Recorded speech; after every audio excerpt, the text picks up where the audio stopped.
امام امان خټک صاحب لا چې هغې د خپلو قیاداتو اظهار وکړي.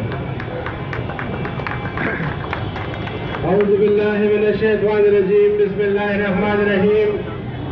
زما ډېرو عزتمندو مشرانو کشرانو د نون لیګ ملګري د قومي وطن باټۍ ملګري ټولو ته هرکلی وایم ستړي مه شئ په خیر حالې. زما عزتمندو دا احتجاج چې دی دا د مهنګایۍ خلاف دی. زما عزتمندو په موږ باندې داسې ظالم حکومت مسلط شوی دی. زما دا انتظامیه ته زه وایم پولیس والا ته وایم چې دا مسله مه جوړوئ دا څه کوئ تاسو پرېږدئ خلکو. زما عزتمندو انتظامیه ته وایم چې لږ د حوصلې نه کار واخلئ دا ماحول مه خرابوئ بند کړئ دا روډ. زما عزتمندو په موږ داسې حکومت مسلط شوی دی دا په یو سازش راغلی دی.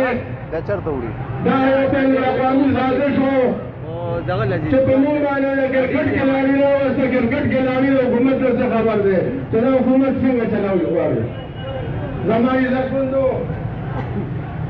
د غریب تپۍ وشوه مهنګایي کوم ځای تپه دی. اویا کال وشو پاکستان جوړ شوی دی.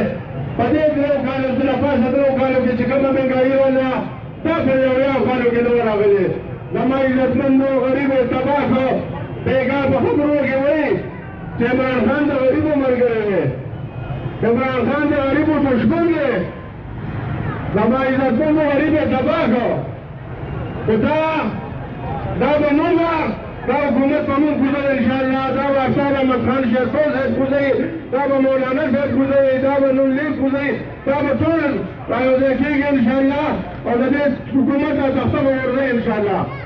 زما عزتمندو زه ستاسو وخت رالم ماشوم دغه ډېره د ملګري نوره به خبرې کوي په دغه سیدان کې اتفاق پیدا کړي چې کله داسې کار کېږي روزه په شریکه باندې روزه دا یوازې زما کار نه دی. په یوازې زه هم نشم کولی زما ملګري چې تاسو راسره یې زه هر څه کولی شم د هر چا ګیوال ته داسې کولی شم تاسو لپاره هر څه کوم عزتمندو وروڼو ډېره مهرباني.